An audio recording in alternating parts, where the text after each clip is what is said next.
Hey, what's up, fam? Thanks for joining.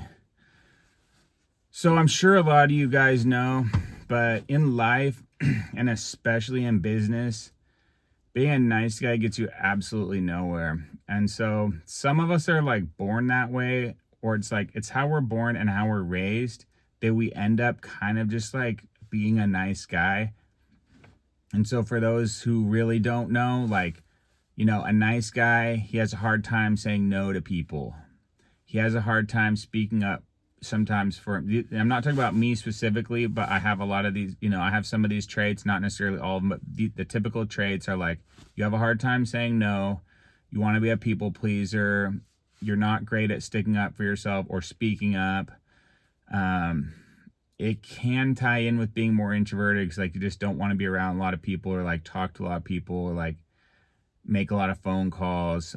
That's more like introvert, not so much nice guy, but like a nice guy's a people pleaser. And, they don't want to say no or basically, they think that like people won't like them if they're not like meeting everybody's needs or like putting everybody's needs before them or like being really just nice.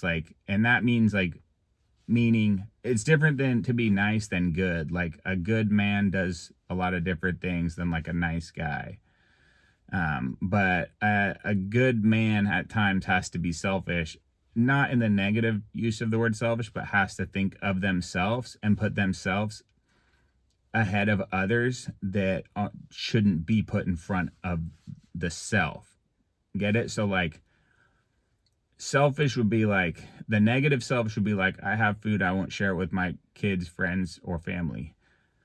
The positive selfish would be like there's two of us competing for a thing, and so I have to do my best to win because the other guy's a stranger and me and him are in a zero sum game, and so I have to win here to take the food back to my family. I have to be selfish in that moment.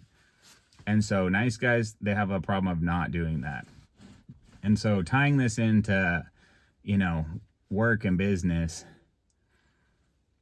it ties in as well with staying in a lane and having a focus and not trying to play too many different positions.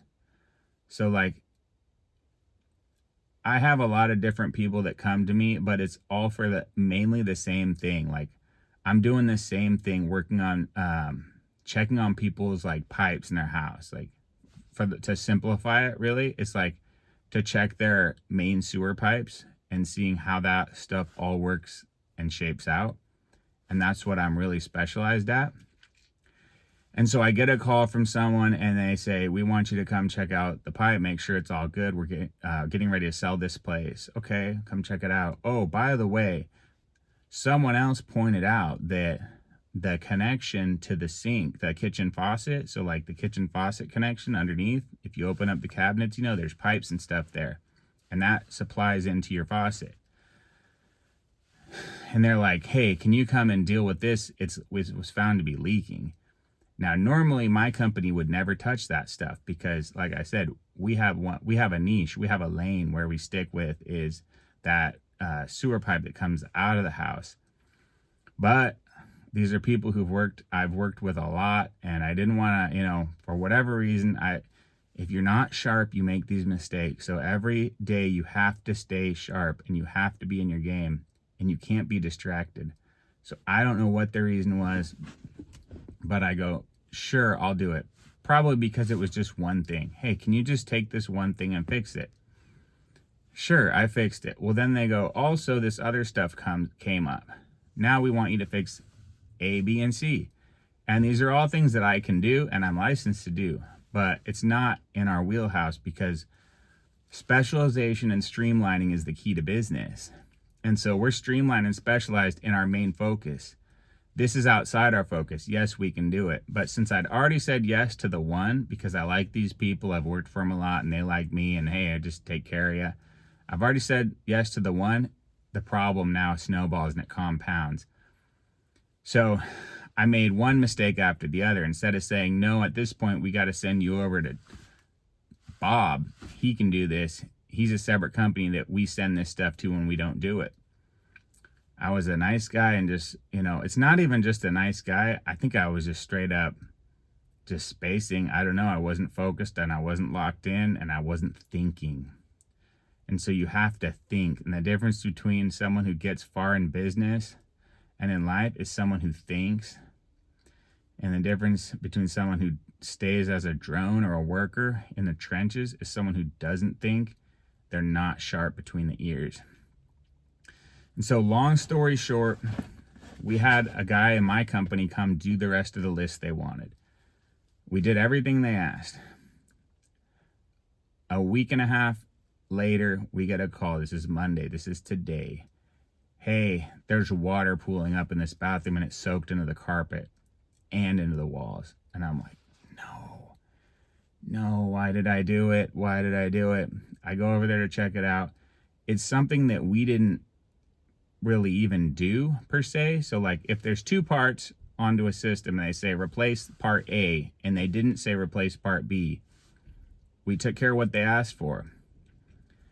We left the other part because they didn't ask to do it. We don't always push stuff on people.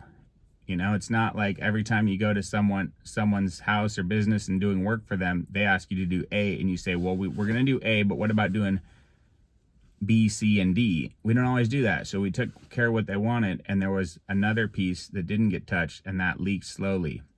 Not our fault. But now we have this huge dilemma where they don't want to come out of pocket and pay for fixing this water damage, getting a mold test, all that. We don't want to come out of pocket for it. It's just a giant mess now, all because I didn't just say, no, we're not going to do that initial work. We're just going to do what you called us for, and the other stuff, we'll send it to the specialist that does that. So don't play too many positions. Don't be a nice guy. Always pick a lane, stick with it. Specialization is why people like lawyers and doctors and all that are charging, $500 an hour, because they're specialized in what they do. They're not a handyman doing jack of all trades, doing a bunch of different things. So that was my frustration for the day. I was having a great day, and then that came up, and it just put a huge damper because it makes me feel really stupid that I made that mistake. And at the end, it wasn't even something that was my fault, but it comes back to me because I was the one who authorized that to happen. And then the person that we worked for was like, well, why didn't you just swap everything out? We're like, we weren't asked to. And so now we have this whole thing. So stay sharp, stay in your lane. Oh, and obviously don't go out of your way. That's kind of the main point I forgot to get to. Don't go out of your way. It usually doesn't pay off. No good deed goes unpunished. So, and this applies not just to the trades, but to corporate, as you all know. It applies everywhere. Don't go out of your way. It'll just come back to bite you. So thanks for checking this video out. I'll see you soon.